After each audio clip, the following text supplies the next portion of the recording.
എനിക്ക് നിങ്ങളുടെ മുതലാളി ഒന്ന് കാണണം. ഈ സ്ഥാപനത്തെ പറ്റിയും ഇവിടെ നടക്കുന്ന അനീതികളെ പറ്റിയും വിശദമായ ഒരു പരാതി ഞാൻ എഴുതി കൊണ്ടുവന്നിട്ടുണ്ട്. അത് മുതലാളിക്ക് കൊടുക്കും. ആസ്ട്രോ ടോക്ക് നമ്മൾ ഇതിനു മുൻപ് തന്നെ ഈ ഉടായിപ്പിനെ പറ്റി പറഞ്ഞിട്ടുള്ളതാണ്. ഒരു കയ്യബദ്ധം നാറ്റുകരുത്. കല്യാണത്തിലേക്ക് എത്തുമോ, ആ മാരേജ് എപ്പോൾ നടക്കും, ഇതെല്ലാം നിങ്ങളുടെ ഡേറ്റ് ഓഫ് ബർത്ത് വെച്ച് മാത്രം നമുക്ക് അറിയാൻ പറ്റും. ഒരു 18, ഒരു 20, ഒട്ടിപ്പോയ ഒരു 24, 25 വയസ്സിനപ്പുറം പോകാൻ ഒരു വഴിയില്ല. Download astro talk and date of birth add ചെയ്യുക. അസ്ട്രോളജറുമായിട്ട് നിങ്ങളുടെ ഡീറ്റെയിൽസ് ഷെയർ ചെയ്യുക.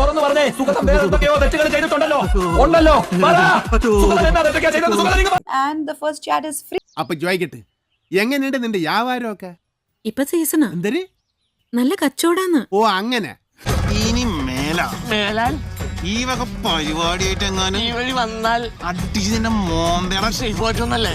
ഒന്നുപോലും വിടാതെ എല്ലാത്തിനും 5 സ്റ്റാർ റേറ്റിംഗും ആളുകളുടെ ഇടയിൽ വില മതിക്കാനകത്ത വിലയാ. തേങ്ങാക്കൊലയാ.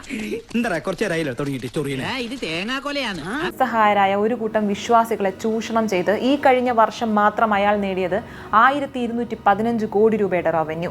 അറ്റവും കൂടെ ഒത്തൂരാൻ തുടങ്ങിയ നേരത്താണല്ലോ എന്റെ ഭഗവാനെ ആ കഴുതക്ക് എന്റെ ഇങ്ങനെ ഒരു ബുദ്ധിമോശക്കേട് കാണിക്കാൻ തോന്നിയത്.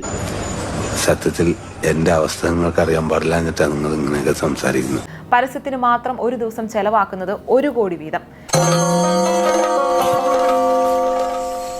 ഏറെക്കുറെ അതുകൊണ്ട് പല്ലട പൊങ്ങണ്ട പോട്ടെ.